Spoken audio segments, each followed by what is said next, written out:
Days have made me older since the last time that I saw your pretty face. A thousand lies have made me colder. We're live. 5, 4, 3, 2, 1. Good morning, all the viewers out there listening to our show. How is everybody doing today? A lot better than me. I got the pink eye. You look like a dead eye. Dead eye. I like that. Alright, so yesterday we had a couple people ask us about a couple different things. You know, trifling hose, which I love trifling hose. Not as much as me, but, you know. Yeah, viewing from your pink eye, you love them a lot. And, we won't talk about what causes pink eye.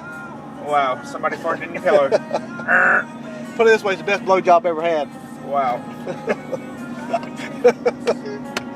And then we got, you know, the issue of deadbeat dads, moms, parents.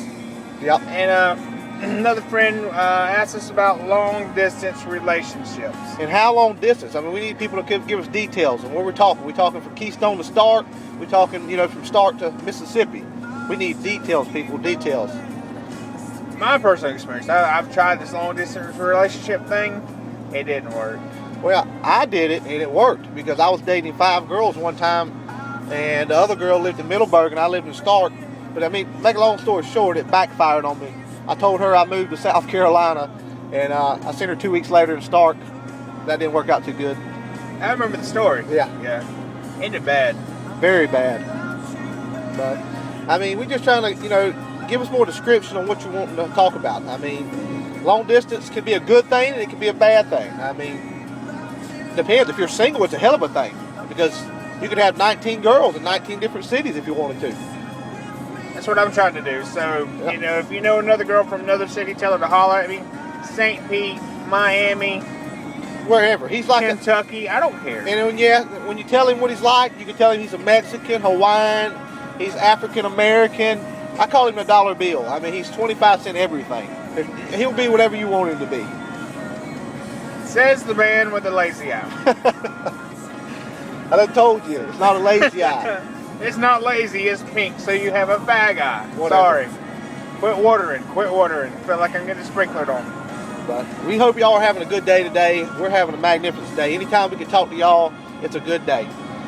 Alright, so I got, you know, this whole deadbeat issue. Yeah, that's right. Deadbeat issue. I forgot about that. You know, it's one of those things that it depends on what you call deadbeat.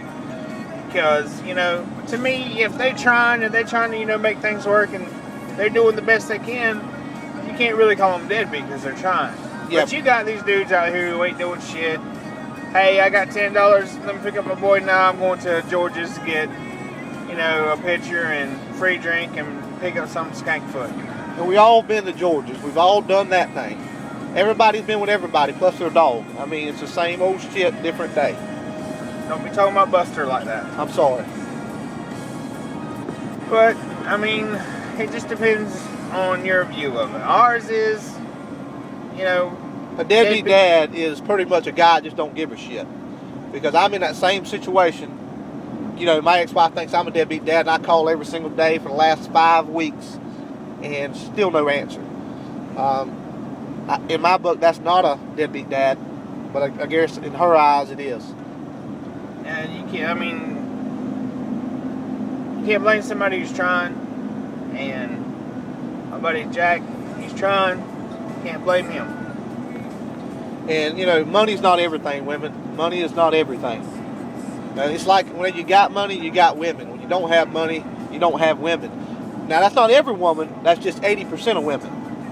Yes, we did the study, we did the ratios, and I called 2 midgets. They all said the same thing. Yep, the midgets definitely told me the same thing.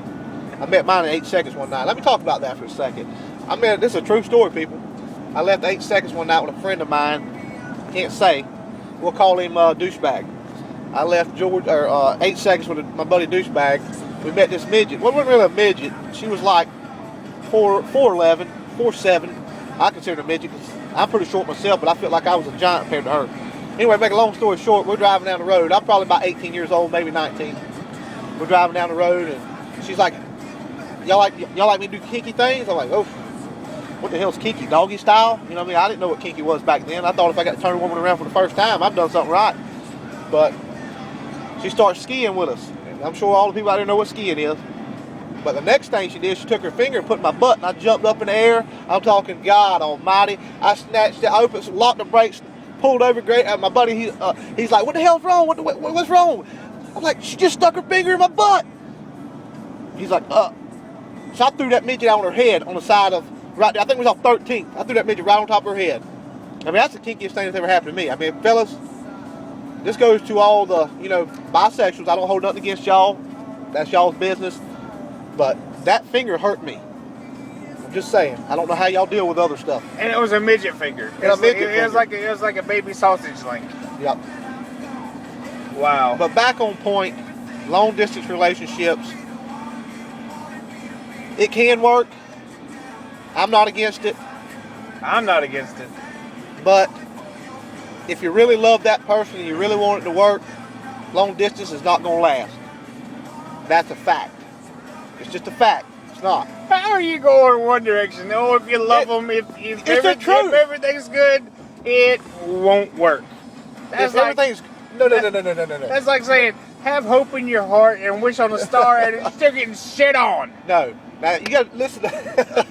What I'm trying to say is, if you're I'm sure y'all people know what I'm talking about. If you're in a relationship, you're dating a person in South Carolina, and you're like, everything's going good, and you're pretty much, from a guy's point of view, you're like, shit, she's in South Carolina. Hell, I got Betsy down here in Stark. Hell yeah. You know what I'm saying? It's 2 for 1.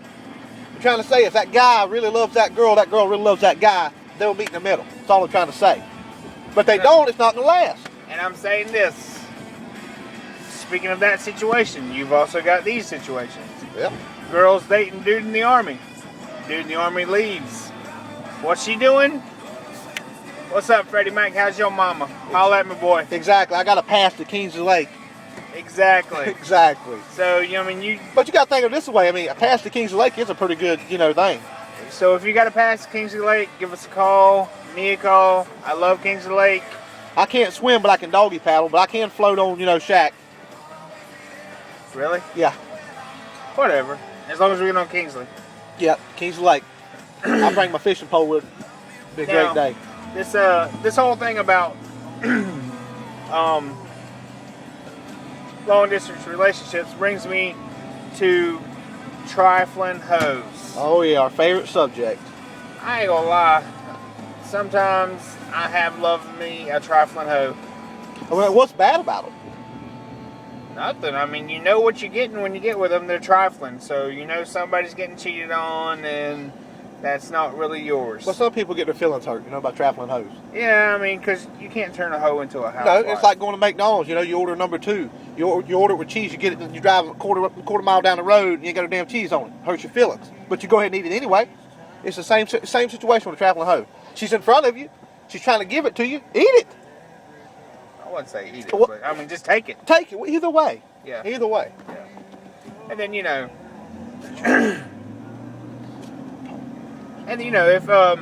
if you decide, hey, you know what, I want to try to make something with this trifling hoe.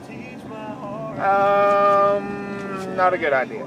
Not a good idea. Just leave it for what it is. A trifling hoe will just be there when you need it. And the rest of the time, when you don't need it, it'll probably be there too. But then remember, it's everybody else. It's community.